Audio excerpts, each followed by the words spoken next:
सबसे ज़्यादा 4.5 घंटे के समय पड़ा गया। देखिए, आज बजट का सत्र था, उसका समापन हुआ है और मैं निश्चित तौर पर कह सकता हूँ कि हम लोगों ने विपक्ष की बातों को भी सुना। कुछ ऐसे मुद्दे सदन में आए जिन मुद्दों के कारण सदन में गर्मा गर्म बहस भी हुई, लेकिन कुल मिलाकर बजट सत्र बहुत अच्छा रहा। कई बिल पास किए गए और मैं ये भी कह सकता हूँ कि आने वाले समय में हमारे प्रदेश में जो भी सुधार करने पड़ेंगे उन सुधारों को हम करेंगे। मुझे खुशी है कि हम लोग आर्थिक दृष्टि से मजबूत हो रहे हैं और जो हमने सुधार की प्रक्रिया अपनाई है उस प्रक्रिया में हम आगे बढ़े हैं और प्रदेश आत्मनिर्भरता की ओर बढ़ रहा है। एक बात और कहना चाहूँगा कि कई बार ऐसी बात की जाती है कि हमने पेट्रोल और डीजल के सेस का बिल पास किया और पूरे नेशनल चैनलों में चला कि हिमाचल प्रदेश की सरकार ने 5 रुपये डीजल और पेट्रोल पर बढ़ा दिए। बड़े दुख की बात है कि नेशनल चैनल इस प्रकार की न्यूज़ चलाते हैं और वो पता भी नहीं करते कि बिल पास किया गया है, बिल के बाद उसने एक्ट बनना है और एक्ट करने के बाद हमने उसको नोटिफाई करना है और 5 रुपये अधिकतम था। उन्होंने कहा कि 5 रुपये पेट्रोल डीजल पर बढ़ा दिए। अभी तक हिमाचल प्रदेश में ना पेट्रोल की कीमतों में कोई पैसा बढ़ाया गया है, जो पिछले वर्ष से चली आ रही है वही है, ना डीजल पर कोई पैसा बढ़ाया गया है। ये तो सिर्फ एक अधिकार विधानसभा के कानून द्वारा अपने पास लिया गया है कि अगर भविष्य में कभी 2 पैसे 5 पैसे बढ़ाने हैं तो इस दृष्टिकोण से देखा जाए। लेकिन प्रेस मीडिया ने, जो नेशनल के बड़े मीडिया है, उन्होंने ये साबित करने की कोशिश की कि हिमाचल प्रदेश में पेट्रोल डीजल के रेट बढ़ा दिए गए, जो कि नहीं है। ये ठीक है कि भारतीय जनता पार्टी ने हमारा साथ नहीं दिया आरडीजी के मुद्दे पर, और आरडीजी के मुद्दे पर हमें उनसे बहुत उम्मीद थी और इसलिए हमें पहली बार हिमाचल प्रदेश के इतिहास में बजट को कम करके, पिछले साल से कम करके प्रस्तुत करना पड़ा। लेकिन इसका मतलब नहीं है कि हमारे प्रदेश में कोई आर्थिक संकट है। जो संपदा लुटा दी जाती है उस संपदा को हमने रोका है। आरडीजी तो पिछले वर्ष भी 3200 करोड़ रह गई थी 6200 करोड़ रुपए से, लेकिन हम प्रदेश की अर्थव्यवस्था को सुचारू रूप से चलाने के लिए व्यवस्था परिवर्तन कर रहे हैं और ये व्यवस्था परिवर्तन का ही परिणाम है कि आने वाले समय में बहुत तेज़ी से प्रदेश का विकास भी होगा और बहुत तेज़ी से हम हिमाचल प्रदेश को आत्मनिर्भरता की दिशा में आगे कदम बढ़ाएंगे। सर, जिस प्रकार से हमने आधुनिक मेडिकल टेक्नोलॉजी को अपनाने की दृष्टि से कार्य किया है, उसमें शिमला का जो प्रीमियम इंस्टीट्यूट आईजीएमसी है, जिसमें आप कल्पना भी नहीं कर सकते थे कि 19 साल पुरानी मशीन से एमआरआई हो रहा था। हमने एमआरआई लगाई, हमने रोबोटिक सर्जरी उनको दी। एक सोच बदले डॉक्टर्स की भी कि वो भी हाई एंड टेक्नोलॉजी के साथ आगे बढ़ रहे हैं और पहली बार पैट स्कैन जो मैं शिलान्यास करने जा रहा हूँ। 3 वर्षों में 3 नई हाई एंड टेक्नोलॉजी को हमने आईजीएमसी में लाया। नेर चौक में एमआरआई पहुँच चुकी है, हमीरपुर में एमआरआई पहुँच चुकी है, अब टांडा और चमियाड़ा में एमआरआई पहुँच चुकी है। एमआरआई क्या है? 3 टेस्ला एमआरआई क्या है? एमआरआई की कई क्वालिटीज़ है। इससे ये हमें पता लग जाएगा कि हमें क्या बीमारी होने वाली है, किस प्रकार की बीमारी है। वो तो पहले स्टेज पर पता लगना चाहिए ना, तभी हम आगे बढ़ सकते हैं। तो आज मैं पैट स्कैन का उद्घाटन करने जा रहा हूँ। तकरीबन 20-25 करोड़ की लागत से पैट स्कैन का ये हम उद्घाटन करने जा रहे हैं। जो कैंसर के पेशेंट हैं उनको इसकी सुविधा मिलेगी। पहली स्टेज में पता लग जाएगा कि मुझे कैंसर क्या है। और हिमाचल के लोगों को दिल्ली और चंडीगढ़ जाना पड़ता था पैट स्कैन के लिए, कैंसर का डायग्नोज करवाने के लिए, और दिल्ली और चंडीगढ़ में तकरीबन 10 से 15 और 20 हज़ार रुपया एक पैट स्कैन का लगता था। यहाँ इनको थोड़ी सुविधा मिल जाएगी। वो तो फीस लगती थी, जो यहाँ से जाने आने का खर्च और एक्स्ट्रा लगता था, उसको मिला के तो कोई 25 और 30 हज़ार रुपया एक पैट स्कैन का लगता था। तो मेडिकल टेक्नोलॉजी में हम ध्यान दे रहे हैं और मैं निश्चित रूप से कह सकता हूं कि आने वाले 1 साल में हम हेल्थ में जिस प्रकार का व्यवस्था परिवर्तन हमने किया है, भविष्य में हेल्थ में हम अच्छे हिमाचल प्रदेश हिंदुस्तान में अच्छे स्थान पर हो। नहीं, हेलीपोर्ट का काम कंप्लीट होने वाला है। 3 हेलीपोर्ट हमने बताए हैं और तीनों हेलीपोर्ट बनकर तैयार हो जाएंगे। Thank you.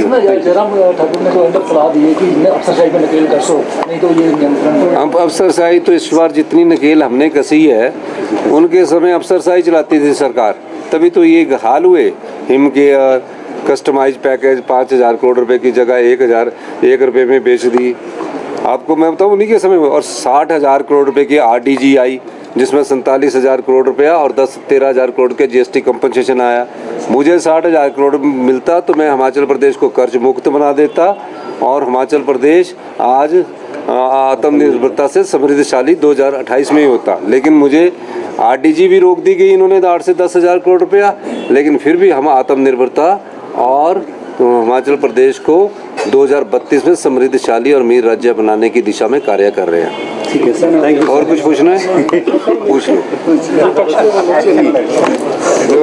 लाकर पारित किया गया। स्पीकर ने कहा है कि Himachal Pradesh is taking lead, चाहे वो सुप्रीम कोर्ट की डायरेक्शन हो या देखो, हिमाचल प्रदेश में जो ये एक्ट लाया है, इसमें कहा गया है जो जिस पार्टी से चुनकर आएगा और अपनी पार्टी को छोड़कर दूसरी पार्टी में जाता है तो लोकतंत्र में वो बिक जाता है।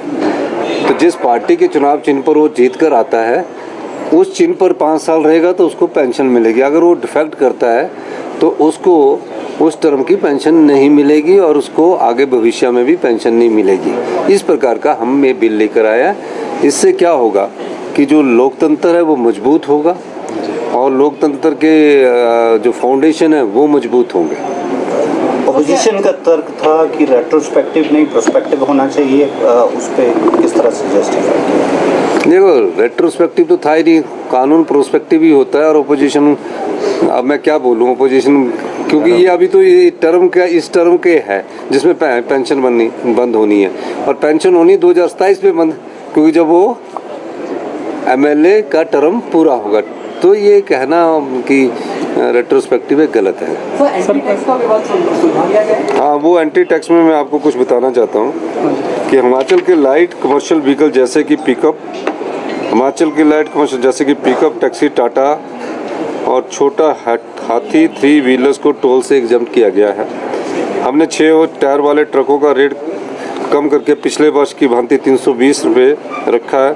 हमने 3 एक्सल वाली सभी गाड़ियाँ जो कि 10, 12, 14 टायर वाले ट्रकों का रेट कम करके पिछले वर्ष की भांति 570 रुपये रखा है। हमने दूसरे राज्य के पैसेंजर कार का रेट 130 रुपये से कम करके 100 रुपये कर दिया है। हमने बॉर्डर के टोल बैरियर के 5 किलोमीटर की परिधि में रह रहे लोगों को, चाहे वह किसी भी राज्य से हो, को टोल के रियायती प्रयास की सुविधा उपलब्ध करवाई है। नहीं, पंजाब के सीमावर्ती इलाकों में मुझे समझ नहीं आ रहा प्रदर्शन क्यों हो रहा है। उसकी नोटिफिकेशन आज कर दी जाएगी। उन्हें प्रदर्शन नहीं करना चाहिए, क्योंकि पिछले कई सालों से जो टोल दे रहे हैं वही टोल देने की बात की गई।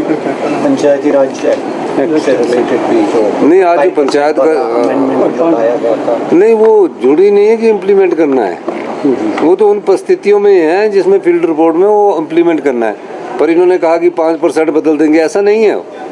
वो एक अधिकार दिया गया है, क्योंकि जो हमारे जनसंख्या का सर्वे है जो 2011 के आधार पर उसको आंकलन के हिसाब से रोस्टर बनाया जाता है, और जो OBC का है वो 1990 के रोस्टर के आधार पर बनाया जाता है। तो सर्वे में कई जगह OBC पंचायत हो जाती है, लेकिन वहाँ OBC की पॉपुलेशन नहीं है। ऐसी परिस्थिति में और दूसरे जो सर्कमस्टांसेस की परिस्थिति में 5% लागू करना, ये मैंडेटरी नहीं कि 5% चेंज करना है रोस्टर। ये मैं स्पष्ट कर देना चाहता हूँ, यही मैंने अंदर कहा है। चुनाव सर, जो हाई कोर्ट की लेटेस्ट डायरेक्शन है उसी डेट में 31 दिसंबर को, उससे पहले 31 जनवरी से पहले नहीं, 31 मई से पहले हमारे चुनाव होंगे। देखो, हमारी सरकार पहले दिन से भ्रष्टाचार के खिलाफ है। भ्रष्टाचार में जो भी सम्मिलित लोग होंगे उनको हम जेल की सलाखों के पीछे भेजेंगे। बार बार हमने कहा है हम किसी को तंग नहीं करेंगे। और मैं एक चीज़ बताना चाहता हूँ कि हिमकेयर में जो हुआ है जिसमें मर्दों के बच्चादानी के ऑपरेशन हो गए। एक केस नहीं है, 2 केस है, 3 केस है। कहीं ना कहीं तो किसी ने तो उसमें घपला किया है। उस सब की इंटरम रिपोर्ट हम ले रहे हैं और निश्चित रूप से चाहे कोई भी व्यक्ति हो, उसके हम पूरी आंकलन करने के बाद फिर जानकारी प्राप्त करने के बाद आगे बढ़ेंगे। सर, जयराम ठाकुर ने उसको जस्टिफाई किया है कि वो कीमोथेरेपी का एक उस कैटेगरी में आने वाला केस था। नहीं, वो गलत है, क्योंकि अनस्पेसिफाइड कैटेगरी भी है, उसमें डाल सकते थे मर्द वाला तो, और सीए ओवरी का पैकेज उसमें डाल दिया। उसको सीए ओवरी का पैकेज में नहीं डालना चाहिए था, उसको अनस्पेसिफाइड पैकेज में डालना चाहिए था। पर मर्द का 1 केस नहीं, 3 या 4 केस है जिसमें बच्चादानी के ऑपरेशन के हुए। तो जो डॉक्टर पर्ची बनाने वाला थे और जो करने वाले थे वो भी तो जवाब दे। तो जस्टिफाई नहीं करना चाहिए इन चीज़ों को। जो चीज़ गलत है उसको स्वीकार करना चाहिए। और हिम केयर में मैं तो पहले से कहता रहा हूँ, हिम केयर में जो घोटाले हुए हैं, जो प्राइवेट हॉस्पिटल एम्पैनलमेंट हुई है जिसमें हमने 300-400 करोड़ रुपया देना है, तो उस किस प्रकार के वहाँ कार्य होते होंगे ये तो अभी इंक्वायरी से ही पता लगेगा। लड़ाई में आप एक्शन लेने के मूड में हैं? नहीं, ये ब्यूरोक्रेट्स जो है ना, मैंने आपको कल भी बताया ना, आप आपस में लड़ते रहते हैं। कभी ये लड़ाई इनके बीच में नहीं पड़ना चाहिए, इनसे काम लेना चाहिए। पैट स्कैन के उद्घाटन के लिए आप वहाँ चलिए ना। देखिए,